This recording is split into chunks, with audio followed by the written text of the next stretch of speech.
anything fully. He wasn't fully committed. He was always thinking the other side. A more familiar example is if we're walking down the street and there's a panhandler there and is asking for money. And we either go into a more of a sentimental space, call it a compassionate space, if you will. And in that Okay. particular incident, we decide, I have some spare change. I just bought, a $5, $7, whatever, chai latte or tea or whatever. I could certainly give this person my change. So we do. We smile and say, have a good day, and we give them some change. We're acting out more of a sentimental feeling approach to this person. But inside of us may be a more rigid person. We may walk away saying, man, that person looks able-bodied. Why can't they get a job? Why can't they do this or that? Why are they on the street begging? It's demeaning to them, and so on and so forth. Whereas we may also, and I'm sure we all have at times, taken a more rigid stance. And we go, what do you mean spare change? I earned this money. What here, but I'll give you the newspaper. It still has some classified ads. You can look for a job. That's the more rigid position. But then when we walk away, the sentimental part comes out. Like you could have given this person some money. How, you're way better off than them. Who knows, there, but for the grace of God, go you. So the point is we have these different characters that argue with one another and cause contradiction in our lives. So the rigid sentimental is one of these dichotomies. There's also a dichotomy of the chicken and the peacock. Whereas the chicken seems to show a lack of self-respect, the peacock shows an extreme level of self-respect, and they tend to get more respect from other people. They talk more slowly, they act a certain way, and we all know people or can relate to people who are more the chicken or the peacock in our lives. There's also the believer and the doubter. In some cases, we need to believe in something, but other cases, we need to bring some healthy skepticism. There's also the organized and disorganized. Some people like to work in a team. Others like to do things independently. So these are examples. There's the workhorse and the lazy bones. There's the social butterfly, and then on the other side, the lone wolf. Now, I give examples of these different aspects of our psyche, these polarized characters, because if we can harness those, and some of the most memorable characters and the greatest transformational arcs are represented in popular literature. And one example I would give, Bill, is in The Christmas Carol. Most of us are familiar with the story by Charles Dickens of Scrooge, Ebenezer Scrooge. Dickens was great at naming characters. They seem to fit them. And when Scrooge started out, was he rigid or sentimental? We all know this. He was rigid, right? He was a very rigid character.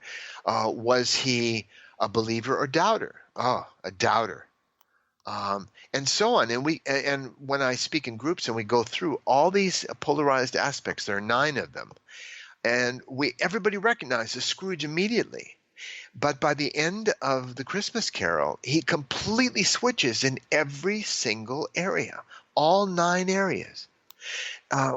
And one more thing, we can think of the movie Chocolat. Most of us remember that movie. There's a very rigid priest, very Puritan. You know what a Puritan is? He's somebody who stays up late at night worrying that somewhere somebody is having a good time. And there's this Puritan character. There's also somebody else who's more the hedonist character. Eat, drink, and be merry, for tomorrow we die. If it feels good, do it. There are characters we recognize in literature who change only in one way. They go from Puritan to hedonist, or hedonist to Puritan, or they go from a believer to a doubter, or doubter to a believer. We know stories like this if we go into examples in literature. So that's what I mean by creating a transformational arc in these specific areas. We can create a character who has a fundamental shift in one or more areas, and it makes them a memorable character and very dramatic. Right. I mean, normally we talk about character arc, which often is a character journeying from one dichotomy to another, from innocence to maturity or whatever, like the contrasting characters you've talked about. But are you saying that our characters should be going through 9 steps? No, not at all. What I do when I give this talk, for example, the entire talk in context, we go through so people start to understand not only as a point of literature, but in their own lives. How are they more comfortable being a workhorse or kicking back? Hey, we can do it tomorrow. Are they more comfortable? Do they work with other people well, or they prefer more independent, doing it my way, that sort of thing? So then they understand these 9 characters, and then we go through, in literature, several characters in the arc. It just happens, Scrooge, in every single area, flipped. And that's very rare, in fact. I am saying that someone can take any one area and make a dramatic shift in one of those areas, such as believer to doubter, doubter to believer. I've heard you refer to these 9 steps as domains of consciousness. Is the idea that these are inside all of us, or aspirational, or how does that all fit together? Well, the domains of consciousness, yes, that's a bit of another topic. But when I teach a larger seminar, I do just briefly go through 9 domains of consciousness that, oddly enough, and I've not found any indications to contradict it, anywhere we walk in the physical world, we're in one of 9 domains.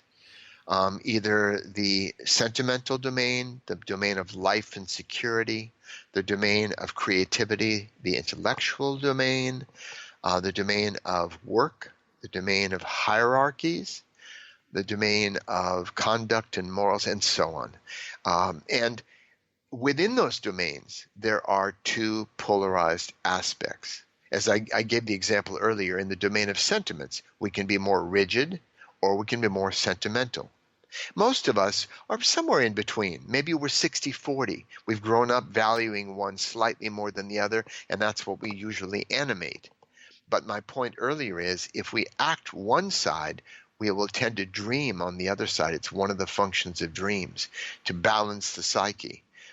Some people, though, become eccentric characters because they're like 90-10 in their lives. And there have been characters in literature who tend to be extreme in one way or the other.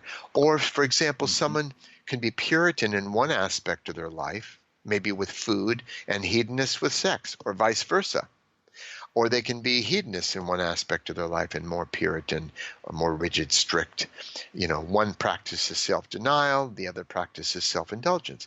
So I am not implying one is better than the other, but they just have different actions and different consequences. So that's a sort of a summary in a nutshell, somewhat disorganized approach to the actual seminar. When I teach it, we go through in a very methodical way, but it just exposes your listeners to the ideas of these domains of consciousness, the polarized aspects of our lives. And the more extreme somebody is, the more interesting character they are. Sure. And from a writer's standpoint, I mean, a story, be it fiction or nonfiction, has got to have conflict, got to have adversity. But if I understand what you're talking about, people are evolving as a result of the adversity, well, right? Yes. In terms of adversity, anybody who has experienced difficulties in their life can look back on it and notice they're a little bit stronger, a little bit wiser, maybe even more compassionate for having gone through that physical, emotional, or mental pain in their life. So yes, adversity definitely has its benefits. We don't have to pretend to like it, but we can appreciate that aspect of it. And you did ask, is this about all of us? Yeah, this arc. We obviously could see ourselves as characters in a novel being written, and we never know what the next chapter's going to be, which is what makes life interesting. So art does mirror life, and life mirrors art in that way. Those are great thoughts. You've given every writer a lot to think about, Dan. Thanks so much for being on the podcast. Happy to be here with you. Wasn't Dan terrific? One of the best guys ever. A few parting words. First, if all this talk about, like the lawsuit I discussed last time and other concerns have made you insecure, making sure, you don't want to offend anybody. I think most people don't do this deliberately. They don't set out wanting to offend one group or minority. They're just not sure what the lingo is. Let me direct you to a website called Conscious Style Guide. The URL is consciousstyleguide.com, and they have a lot of great advice on language, vocabulary, what to say, what not to say on different issues like LGBTQ issues or African American issues or having, treating the disabled and so forth. And you might find that useful. I know many of you are interested in doing whatever you can to keep this movement going forward. Black Lives Matter, reforming police abuses. My friend Jane Friedman has put together a very helpful little website with a list of places where you can make financial contributions if you are so inclined. I did this week. I contributed to Campaign Zero, and maybe you'd like to do something like that too. So in the show notes for this podcast, I'm going to include a link to Jane's chart. And of course, remember, WriterCon 2020. Sign up to either attend or stream or both. It's going to be a great conference. A lot of my favorite conferences are understandably being canceled, but this one will not be. So take advantage of this opportunity to improve your writing and writing career. Until next time, everybody stay safe. And remember, keep writing. You cannot fail if you refuse to quit.